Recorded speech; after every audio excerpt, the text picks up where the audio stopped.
Hey guys, this is a Patreon Q&A. If you would like to be in next week's video, simply check out the link in the description and you can sign up there. I'm also going to be going into spoilers for all the series I'm going to be talking about. Philosopher Stoned asks, what do you think of this scenario? All Might gained and used the same reverse tech All for One implemented to rewind to his prime, and only those two square off for a battle to the death. Please elaborate on your thoughts about this improbable scenario. So a lot of people have actually been asking me this lately, so I guess I should make a video about it before it's too late. So first of all, I would absolutely love if this happened. This is the thing I guess I want the most in the series, next to actually seeing Prime All Might versus Prime All for One that, happened 6 years ago that we still have yet to see. And we probably never will, unfortunately. And that being said, that's why we'll probably never see this scenario play out as well. First of all, because I don't think Horikoshi really cares about All Might that much anymore, and I don't really blame him because he doesn't really seem to be that popular of a character with the majority of the fandom. They seem to be more so concerned with just the big three students and the big three villains, and hey, I get it. So it just seems very unlikely that he's going to have one final run here. But I do think it would be warranted for sure, simply because he's just been so lackluster since Camino. Now, is it possible? Of course. I've been talking about it for years, that Eri could rewind All Might back to a point of where he is capable of fighting. I don't see why not. She rewound Mirio to a point of where he still had his quirk factor, so maybe she rewound him a couple months or whatever. So in theory, she could rewind All Might back at least a year, or however long ago it was when he fought All for One at Camino. That's essentially all he would need to go back to have enough power to currently defeat All for One, who has rewound himself to, I don't know, at least 6 years ago, right? Because he's not in his potato form anymore. So he rewound himself to a point of at least before Prime All Might gave him the big beatdown. And he's able to do this because we found out that Yujiko had reverse engineered the quirk destroying bullets that Overhaul was working on that he derived from Eri's rewind quirk. However, the stipulation is that there's kind of no limiting factor to it. It just is going to perpetually rewind All for One until he is nothing. So he's on a time limit right now. And going back to your original question, I don't think All Might would use this same method, simply because, how would he get it? It's kind of implied that Yujiko was only able to make one of these vial things. At least that's the implication here. The more realistic scenario is what we've always been talking about. Eri just decides to use her quirk on All Might and rewind him back to a point of where he's capable of fighting. Now, like I said, a year would be good enough. Just send him back to his form in Camino. And obviously he's still like the strongest character ever, pretty much. I think he had more raw power than Izuku does right now. Obviously not as versatile, but if she could send him back 6 years, just like how seemingly All for One has, then he is unstoppable. And in this unlikely scenario, that is even more unlikely. So more realistically, she would at least send him back to his Camino form. And then you're also saying, well, he doesn't have any embers of One for All left, so he would be powerless. He would just be buff. Well, I say maybe. We don't necessarily know for sure if that's how it worked. Yes, he used up all of his One for All power to take down All for One back at Camino, but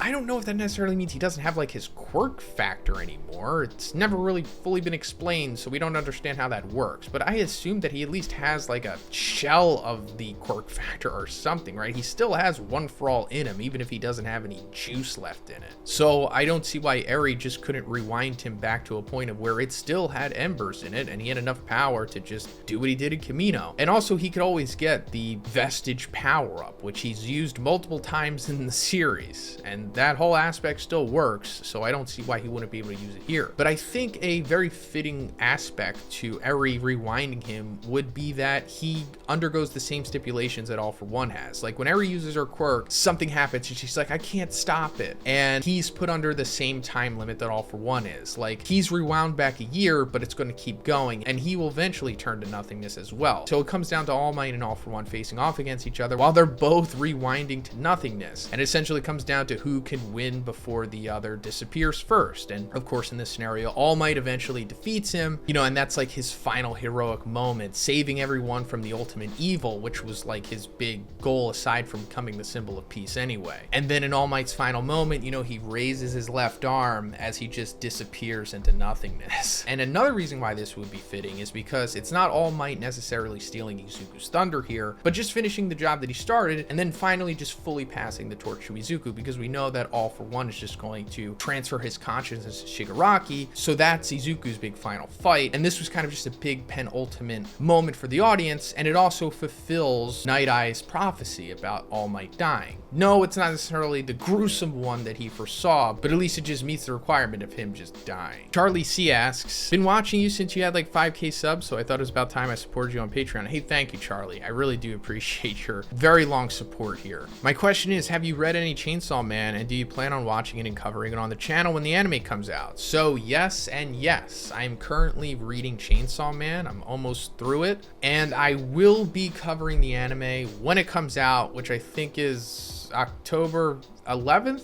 Right? Is that when it's airing? So for the whole fall season, or whenever it concludes, I think it's 12 episodes. I'll be covering all of it, and then afterwards, depending on how successful my videos are, I'll probably be going into the manga coverage after that. Extinction Team 75 asks, do you think that the Ninja Village leader was given powers by God? Yes, I absolutely do think that is the case. I think that's why the Ninja Village looks like a cube, and I think that's why Blast went there and faced off against a Ninja Village leader in the first place, because, you know, Blast's whole thing is going after the cubes and trying to seal God and keep him in check. And also the backstory about the ninja leader, about how he's lived for like over 400 years and his eyes are all crazy and he has different parts of flesh and multiple hearts or something like that, and he's able to drain blood, or at least it was implied that he was. I think this all has to do with him making a deal with God for sure. Anomaly asks, where do you think Koichi fits in the new fights if he was introduced into the main series? So I haven't been following Vigilantes, to be honest. If it gets an anime, then I'll definitely read it, but I'm sure it's good and everything, but it just doesn't seem like it's going to fit into the main continuity of the series. I mean, granted, there are some aspects of it that do, like Aizawa and Kurogiri's backstory, but other than that, I would be extremely surprised if we see Koichi or any other main characters from Vigilantes just randomly show up at this point. And if they do, I don't think we're going to get any elaborate mentions of what's going on with the story, because I don't think Horikoshi expects the core of the audience to really know about Vigilantes.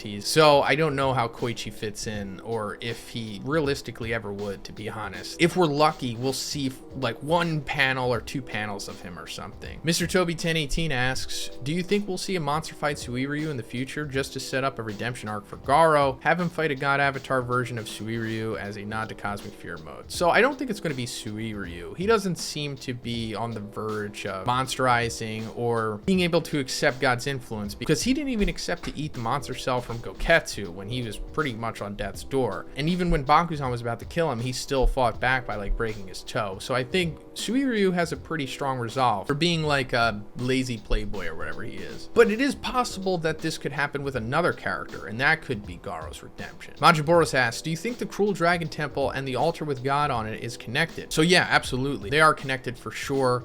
And the reason why all of this stuff is underground is because my math says that the world has like eroded, and climate change and everything else has caused like the ocean levels to rise. So that's why stuff like this is underground, because originally it was above ground. And it goes all the way back to when God originally came to Earth. Not really sure when that was. We don't really have any timelines on it yet. Back in the day, maybe like thousands of years ago possibly, he either crashed into the moon or something like that, and he was sealed either previously in space by the knights, the people that we see with Blast, or their predecessors. He was able to speak to the leaders of civilization at that point, and that's how we got like the Cruel Dragon Temple, as well as God's altar and the stuff under the Monster Association and all the murals and stuff like that. It's possible that the Cruel Dragon is either like a form of God or one of like his first big monsters that he made, similar to like Sage Centipede or something. Scottish Wolf asks, no question, just here to say I'm glad to support you with my gamer subs and Tokyo Treat purchase. Thanks for being an amazing creator. Hey, thanks for being an amazing supporter, Scottish Wolf. I really do appreciate that. It means so much that you decided to support me in so many ways. And to be honest, gamer subs and Tokyo Treat are a great way to go about it, because you're also helping yourself too. Gamer subs is a legitimately good product. Like, it makes me feel good.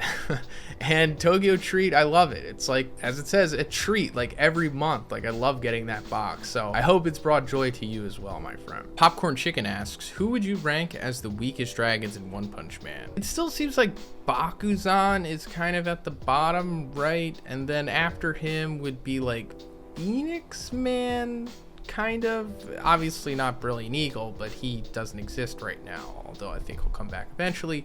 And then like Gale Wind and Hellfire. that's probably like the bottom tier of the dragons, possibly. Maybe Neon is in there too, not really sure. So I guess Bakuzan is probably consensus bottom tier, but then after that it's hard to really say if it's like Galewind and Hellfire and Phoenix Man, or if they're stronger than what I think. Ryan asks, they definitely made Skeptic tell Dabi about Endeavor at Gunga for a reason. Do you think Dabi will go there for some reason and Shoto will follow him? Will Dabi see All For One mortally wound Endeavor and go berserk and attack him? So I absolutely agree. Skeptic did tell him that for a reason, and I think it will probably ultimately lead to Dabi going to meet up with Endeavor at some point. Maybe Shoto will be there. I also agree that they all kind of have to meet up eventually, right? But I ultimately just don't want this to end with like a full-blown redemption for Dabi, as to where, like, I don't know, he gets to live and he gets to revert back to like a human form or something, and then everything's all good, your slate is wiped clean. If anything, his redemption should be him sacrificing himself or something, because Dabi's just not a good person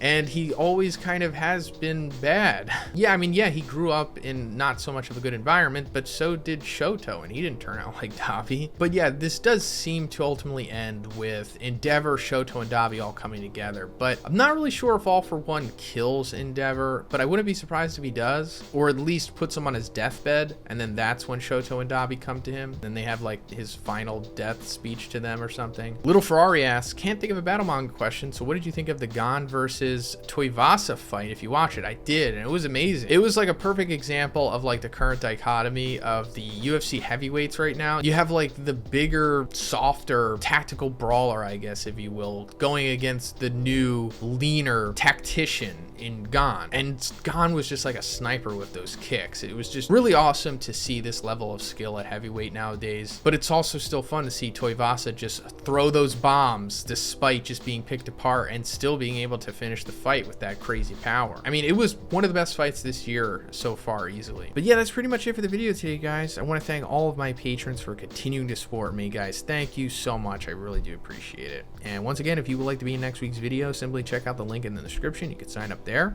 And if you liked the video, please give it a like and please subscribe if you haven't already. Have a great day, and I'll see you in the next one.